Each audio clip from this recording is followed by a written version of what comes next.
Friends, आइए start करते अपने आज के वीडियो को। चैनल पर नए तो सब्सक्राइब कर लीजिए और बेल आइकन पर नोटिफिकेशन पे क्लिक कर लीजिए ताकि आपको आने वाले सभी नोटिफिकेशन रिगार्डिंग हमारे वीडियोस रेगुलरली मिलते रहें। तो आज हम सीखने वाले हैं ITR 1 हम कैसे फाइल करेंगे मोबाइल के थ्रू। डेस्कटॉप व्यू से आप कर सकते हैं। अगर आपके पास यहाँ पर लैपटॉप पीसी नहीं है तो आप मोबाइल के थ्रू भी अपनी ITR फाइल कर सकते हैं। कैसे करेंगे आइए देखते समझते क्या है पूरा प्रोसेस है। आपको आ जाना इनकम टैक्स पोर्टल पर और यहाँ पर लॉग इन कर लेना। अपना यूजर ID आप डाल दीजिए, कंटिन्यू पे क्लिक कर लीजिए एंड फिर यहाँ पर आपके लिए खुल जाएगा। आपको यहाँ पर टिक कर लेना है, कंफर्मेशन कर लेना है और यहाँ पर अपना पासवर्ड यहाँ पर डाल देना। जैसे पासवर्ड डालेंगे आप कंटिन्यू में क्लिक करेंगे तो आपकी यहाँ पर जो है इनकम टैक्स पोर्टल खुल जाएगा। अब यहाँ पर एक बार आपका इनकम टैक्स पोर्टल खुल गया तो यहाँ पर ऊपर आपको 3 डॉट दिख रहा होगा, उस पर यहाँ पर आप क्लिक कर लीजिए। जैसे ही आप उसको क्लिक करेंगे साइड में आपको मेन्यू बार खुल जाएगा जहाँ पर आपको डैशबोर्ड होगा। तो डैशबोर्ड पर यहाँ पर आपको क्लिक करना रहेगा। नीचे उसके दिया हुआ ई फाइलिंग पे आ जाते हैं एंड यहाँ पर आपके लिए इनकम टैक्स रिटर्न फॉर्म दिया है तो इनकम टैक्स रिटर्न पे आ जाते हैं और आपको फाइल करना इनकम टैक्स रिटर्न। तो हम कर देते हैं फाइल इनकम टैक्स रिटर्न पे क्लिक। तो यहाँ पर जैसे हम ये प्रोसेस कर देंगे आपका यहाँ पर इनकम टैक्स रिटर्न खुल जाएगा। यहाँ पर आपको सबसे पहले क्या करना है, सिलेक्ट कर लेना असेसमेंट ईयर, जहाँ पर आपके लिए असेसमेंट ईयर 22-23 रहेगा। उसके बाद हमें देखना ऑनलाइन मोड में जाना, ऑफलाइन मोड में तो हम यहाँ पर ऑनलाइन मोड के थ्रू करेंगे एंड यहाँ पर नेक्स्ट यहाँ पर स्टेप आ जाएगा। अगर आपने ऑलरेडी कोई रखा है पहले से, अगर यहाँ पर ड्राफ्ट कर रखा है तो आप ड्राफ्ट में जाइए, नहीं तो न्यू स्टार्ट कर लीजिए न्यू ई फाइलिंग पे। तो हमने यहाँ पर कोई ड्राफ्ट सेव करके नहीं रखा तो हम न्यू फाइलिंग पे आ जाते हैं।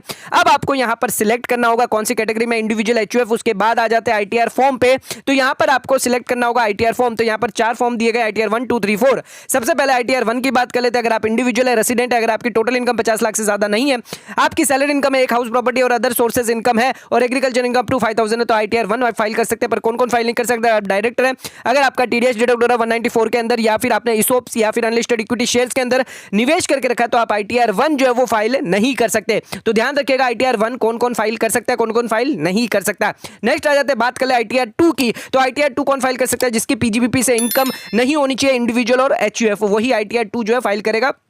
नेक्स्ट आ जाते हैं बात कर लेते हैं ITR 3 की।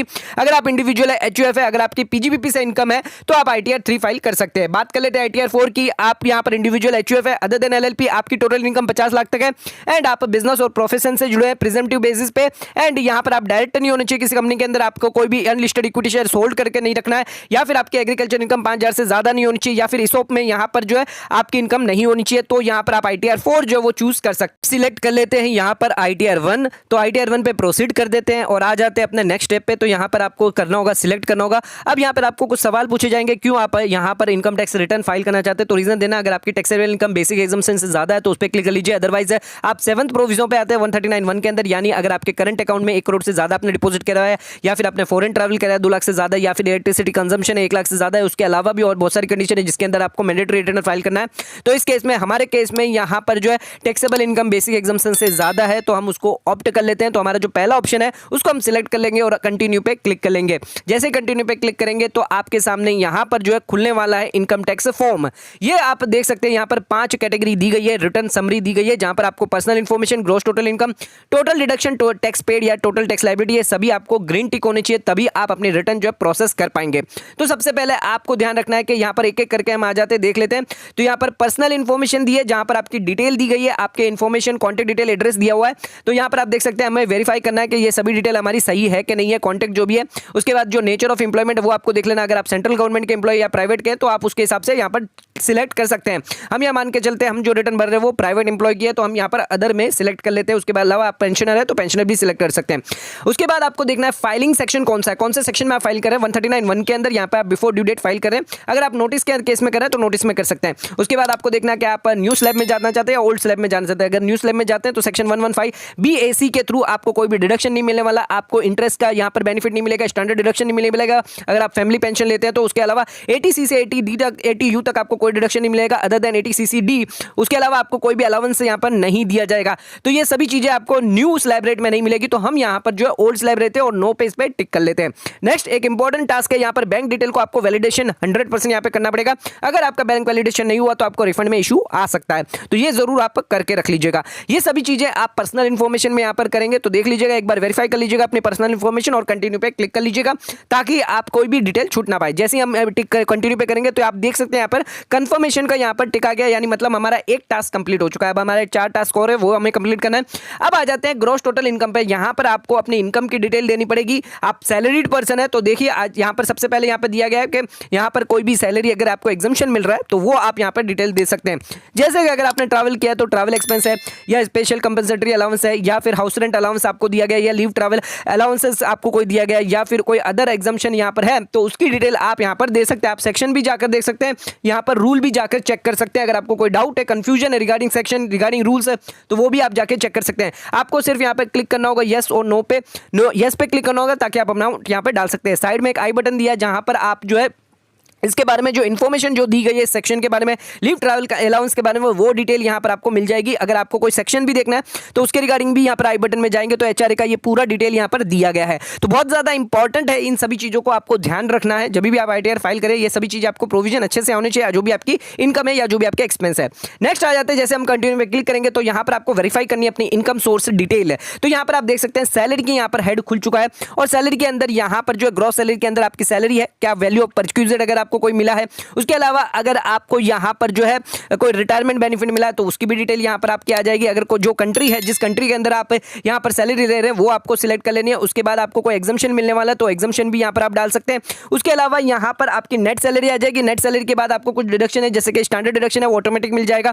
आइए देख लेते हैं क्या क्या एग्जम्पशन आपको मिलते हैं। तो यहां पर लीव ट्रैवल कंसेशन एग्जम्पशन और भी अलाउंसेस मिलते हैं, डेथ क्यूम रिटायरमेंट ग्रेच्युटी मिलता है, पेंशन मिलता है, तो उसमें भी बहुत सारे सब अलग अलग अलग यहां पर एग्जम्पशन आपको मिलते हैं। सैलरी हम यहां पर डाल देते हैं 3 लाख की, ताकि यहां पर जो है हमारा कंप्यूटेशन होकर निकल के आए। तो जैसे आप सैलरी 3 लाख की डालेंगे तो यहां पर नीचे आप देखेंगे स्टैंडर्ड डिडक्शन जो है यहां पर 50,000 का वो मिलता है, वो आपको यहां पर ऑटोमेटिक कैलकुलेशन हो जाएगा।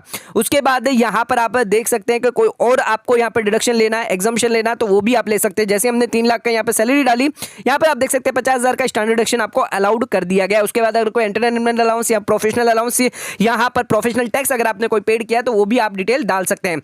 ये हम यहां पर सैलरी की जो डिटेल डालने के बाद आप इसको सेव पे क्लिक कर लीजिएगा। जैसे ही आप सेव पे क्लिक करेंगे तो यहां पर जो है फॉर्म यहां पर ये हमारा कंप्लीट हो जाएगा। एक फॉर्म यहां पर सैलरी का हेड कंप्लीट हुआ है, अभी और भी हेड है वो हमें कंप्लीट करना है। नेक्स्ट आ जाते हैं हाउस प्रॉपर्टी के हेड को देखकर। तो यहां पर आपको हाउस प्रॉपर्टी का पूछेगा, इसमें टाइप पूछेगा आपने सेल्फ ऑक्यूपाइड किया है, लेट आउट किया है, deem to be let out किया है, तो हम यहां पे सिलेक्ट कर लेते हैं सेल्फ ऑक्यूपाइड है हमारी प्रॉपर्टी। और हमने यहां पर लोन पे लिया तो हम यहां पर इंटरेस्ट जो है वो यहां पर डाल देते हैं। तो अराउंड 50,000 का 30,000 का हम यहां पर इंटरेस्ट यहां पर डाल देते हैं जो हमें यहां पर बेनिफिट मिलेगा सर। तो ये 30,000 का इंटरेस्ट का हमें बेनिफिट मिल जाएगा, अप टू 2 लाख तक का इंटरेस्ट मिलता है सेल्फ ऑक्यूपाइड प्रॉपर्टी के केस में। ये हमारा सेकंड हेड भी कंप्लीट हो गया। अगर आपने कोई रेंट भाड़े पे दिया तो लेट आउट भी आप डाल सकते हैं। अब आ जाते हैं नेक्स्ट, हम इनकम फ्रॉम अदर सोर्सेस, हमारा जो चौथा हेड है जिसके अंदर हम यहाँ पे डिटेल दे सकते हैं। अगर हमने सेविंग बैंक अकाउंट से कोई इंटरेस्ट लिया है, फिक्स डिपॉजिट से कोई इंटरेस्ट लिया है, इनकम टैक्स से रिफंड से अगर हमारा कोई इंटरेस्ट आया, ड्यू लेट आया था रिफंड, उसकी वजह से कोई इंटरेस्ट आया, पीपीएफ से कंट्रीब्यूशन किया था प्रोविडेंट फंड में, उसमें कोई इंटरेस्ट है जो टैक्सेबल है यहाँ पर, तो वो यहाँ पर हमें डिटेल देनी पड़ेगी। कोई कंट्रीब्यूशन किया है प्रोविडेंट फंड में, कोई टैक्सेबल है, सुपर एनुएशन फंड में कोई टैक्सेबल है, तो वो सब डिटेल यहाँ पे देनी है। अगर आपकी कोई फैमिली पेंशन है उसकी डिटेल आप यहाँ पर दे सकते हैं। उसके रिगार्डिंग यहाँ पर आपको एलिजिबल एग्जम्पशन भी मिलेगा अंडर सेक्शन 57 II के अंदर। तो 15,000 का हमने डाला तो उसके हिसाब से आपको एग्जम्पशन मिल जाएगा। उसके अलावा अगर कोई आपके अदर इनकम है तो वो भी आप डाल सकते हैं। एंड यहाँ पर अगर आपको कोई यहाँ पर डिविडेंड इनकम है तो वो भी आप यहाँ पे दे सकते हैं सर। तो ये सभी चीजें यहाँ पर जो है अदर सोर्सेस में आपको दिखाई देगी। तो अदर सोर्सेस में यहाँ पर आपको जो डिटेल है वो यहाँ पर मिल जाएगी। जो जो आपको डिटेल डालनी है वो आप डाल सकते हैं। नेक्स्ट आ जाते हैं, आपकी कोई एग्जेम्प्ट इनकम है वो भी यहाँ पर आप देख सकते हैं, जैसे एग्रीकल्चर इनकम है या फिर आपको प्रॉफिट शेयरिंग हुआ है पार्टनरशिप फर्म से, वो भी आपको यहाँ पे मिल जाएगा। या फिर आपको डिफेंस से, कोई मेडिकल या आर्म फोर्सेस से या कोई और अदर एग्जम्पशन आपको मिलता है तो वो एग्जम्पशन यहाँ पर आप अमाउंट डाल सकते हैं। एग्जम्पशन जो भी आप डालेंगे वो आपकी ग्रॉस टोटल में इनकम में ऐड नहीं होगा, ये अलग से ही आपको जो है डिस्क्लोजर देना होता है। तो इस एग्जम्पशन को हम ऐड कर लेते हैं और कंफर्म कर लेते हैं। तो हम देख सकते हैं यहाँ पर हमारे 2 चीजें ग्रीन टिक हो गई है। ये इंपॉर्टेंट है हमारी ग्रीन टिक होना, अदरवाइज हम आगे प्रोसेस नहीं कर पाएंगे। जब आप रिटर्न फाइल करेंगे तब आपको दिक्कत आएगी। अब आ जाते हैं, बात कर लेते हैं डिडक्शन की। तो यहाँ पर आप डिडक्शन की डिटेल देनी होगी। अगर आपने डोनेशन किया ATG के अंदर या फिर आपने रेंट पे किया हुआ है 80GG के अंदर, या फिर 80C के कोई डिडक्शन है, 80CCD के नोटिफाइड पेंशन फंड के कोई डिडक्शन है, 80D के अंदर कोई डिडक्शन है, जैसे कि मेडिक्लेम के अंदर, तो वो आपको डिटेल यहाँ पर देनी होगी। अगर आप यस पे क्लिक करेंगे तो यहाँ पर जो शेड्यूल है उसके अंदर जाकर आपको डिटेल देनी होगी। तो आइए देखते हैं हम यहाँ पर 80E के अंदर, 80TTA के अंदर, 80TTA जो इंटरेस्ट की बात करता है, 80C के अंदर जो है 1.5 लाख तक का आपको डिडक्शन मिलता है, 80D के अंदर यहाँ पर जो मेडिक्लेम का यहाँ पर आपको डिडक्शन मिलता है। उसके अलावा 80TTA के अंदर आपको इंटरेस्ट का बेनिफिट मिलता है 10,000 तक। अगर आप यहां पर इंडिविजुअल है तो आपने सेविंग बैंक अकाउंट से इंटरेस्ट लिया, वो यहां पर बेनिफिट मिलता है। तो ये देख लीजिएगा, ये सभी ऑप्शन यहां पर आपको यस टिक कर लेना और उसके अंदर आपको जाकर फिगर डाल देने हैं। तो यहां पर जो है प्रोसेस आपको करना कैसे रहेगा, सिर्फ आपको यहां पर फिगर डालना रहेगा। यहां पर हमने क्लिक कर लिया और अब आपके लिए यहां पर शेड्यूल खुल गया है। एक एक टेबल का जो आप टिक यस करेंगे उसके आपके अलग से टैब्स निकल के आ जाएंगे। तो यहां पर आप देख सकते हैं सभी टेबल के अंदर आपको जो भी डिटेल आपकी है, अगर आपने मेडिक्लेम लिया है, सेक्शन 80G का डिडक्शन लिया है, तो उसमें जाकर आपको टैब पे जाकर ऐड कर लेना है। जैसे ही आप ऐड करेंगे यहां पर देखिए और भी अदर डिडक्शन आपको दिखाई देंगे, जैसे 80EE है, 80EEB है, 80E है, 80DD भी है। बहुत सारे जितने भी एग्जम्पशंस यहां पे इनकम टैक्स के अंदर दिए, सेक्शन 80C से लेके 80U तक, वो सभी यहां पर आपको दिखाई देंगे। आपको शेड्यूल के अंदर जाकर डिटेल देनी है। तो यहाँ पर हम शेड्यूल खोल लेते हैं। 80G का डिडक्शन का आपको देना है। डोनेशन के केस में आपका 100% है, 50% है। तो यहाँ पर आपको डोनेशन टाइप में सिलेक्ट कर लेना है। तो यहाँ पे आप देख सकते हैं डोनेशन क्वालिफाइड है, विदाउट क्वालिफाइड है, 100% है, 50% है। तो यहाँ पर आप जैसे ही सिलेक्ट करेंगे उसी के हिसाब से आपको पैन देना है, नेचर देना है डोनी का, address, city, pin code, state code, donation अगर आपने कैश में दिया है या फिर अदर मोड में दिया है, तो ये सभी डिटेल जो है यहाँ पर आपको फिलअप करनी रहेगी। नेक्स्ट यहाँ पर देख लेते हैं 80TTA के अंदर यहाँ पर क्या क्या डिटेल आपको देनी है। तो कितना इंटरेस्ट आपको सेविंग बैंक अकाउंट से मिला है उसकी डिटेल यहां पर आपको देनी है। तो 10,000 तक आपको छूट मिल जाएगी। तो यहां पर हम लिख लेते हैं 12,000। तो यहां पर देखते हैं ऑटोमेटिक यहां पर आपको 10,000 तक जो है वो छूट मिलने वाली है। अगर सीनियर सिटीजन है तो 40,000 के केस में यहां पर मिल जाएगी 80TTB के अंदर। तो यहां पर हम 10,000 डाल के देख लेते हैं, तो यहां पर आपको छूट मिल जाएगी। ऐड इसको कर देंगे, नेक्स्ट आ जाते हैं अपने। ऐड जैसे ही करेंगे अपने ये ऐड हो जाएगा। नेक्स्ट यहां पर 80D का यहां पर टैब खोल देते हैं। तो 80D का यहां पर आप देख सकते हैं एडिट कर सकते हैं। अगर आपने हेल्थ इंश्योरेंस लिया है, खुद पे लिया, अपने पेरेंट्स पे लिया, सेल्फ पे लिया, स्पाउस पे लिया, तो यहां पर आप देख लीजिएगा कि वेदर यू और any of your family member, क्या कोई सीनियर सिटीजन है। अगर नहीं है तो यहां पर नो पे क्लिक करना है, और है तो यस पे क्लिक करना है। तो आपने खुद के लिए, अपने पेरेंट्स के लिए जो लिया हुआ है मेडिक्लेम, उसकी डिटेल आपको यहां पर देनी रहेगी सर।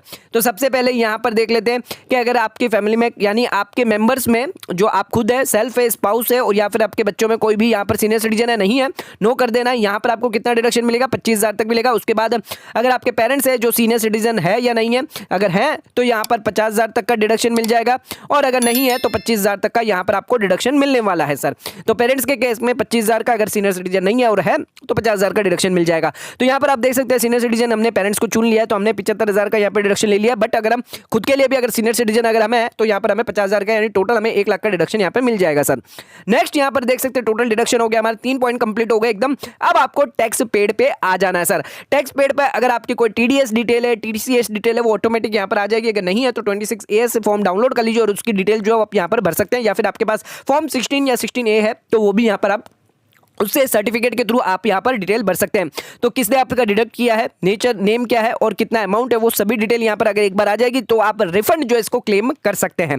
तो प्रॉपर डिटेल डालिएगा। अगर आपने कोई टैक्स पेमेंट किया है, चाहे सेल्फ असेसमेंट से पेमेंट किया है या एडवांस टैक्स पेमेंट किया है, तो उसकी भी डिटेल, जो चालान आप भरेंगे वो डिटेल आपको यहां पर डालनी होगी। तो आपको BRS कोड डालना होगा, सीरियल नंबर डालना होगा, कितना अमाउंट कब आपने डिपॉजिट किया था, कितना डिपॉजिट किया था, ये सभी डिटेल आपको यहां पर देनी होगी सर। तो जैसे ही आप ये सभी डिटेल, टैक्स डिटेल जो वो आप फिलअप कर देंगे, TDS, TCS या सेल्फ असेसमेंट टैक्स है, एडवांस टैक्स है, तो ये भी आपका कंप्लीट हो जाएगा कंटिन्यू पे क्लिक करने के बाद। अब आ जाते हैं, अब आपको यहां पे दिखाई देगी 5th पॉइंट, आपके टोटल टैक्स लायबिलिटी आएगी, जिसके अंदर जितनी भी आपकी इनकम है, क्या क्या इनकम है, सभी डिटेल आ जाएगी। क्या क्या टैक्स आपका, जो इंटरेस्ट कोई भी लग रहा है, डिले फाइल किया है, डिले डिपॉजिट किया है, तो वो सभी चीजें यहां पर आ जाएगी 234A, B, C के अंदर, या फिर कोई अदर टैक्स है वो भी आ जाएगा। तो कंटिन्यू पे क्लिक कर लेंगे सभी एक बार चेक करने के बाद। तो ये सभी चीजें पांचों के पांचों पॉइंट यहां पर ग्रीन हो जाने चाहिए। उसके बाद आप यहां पर कंटिन्यू पे करिएगा और प्रीव्यू कर सकते हैं आप अपने रिटर्न को सर। तो प्रीव्यू आप कर लीजिएगा रिटर्न को। तो यहां पर हम प्रीव्यू पे क्लिक कर लेते हैं, तो आपकी सभी जो पूरी की पूरी रिटर्न है वो यहां पर आप प्रीव्यू कर सकते हैं। आराम से आप चेक कर लीजिए एक बार, सभी डिटेल देख लीजिए। आपने बैंक की डिटेल सही से दी है, आपने इनकम टैक्स की डिटेल यहां पर सही से दी है, सैलरी की, हाउस प्रॉपर्टी की, या फिर इनकम फ्रॉम अदर सोर्सेस की, ये सभी डिटेल आपकी आ जाएगी। यहाँ पे 26A की जो TDS की डिटेल है, TCS की डिटेल, ये सभी आ जाएगी।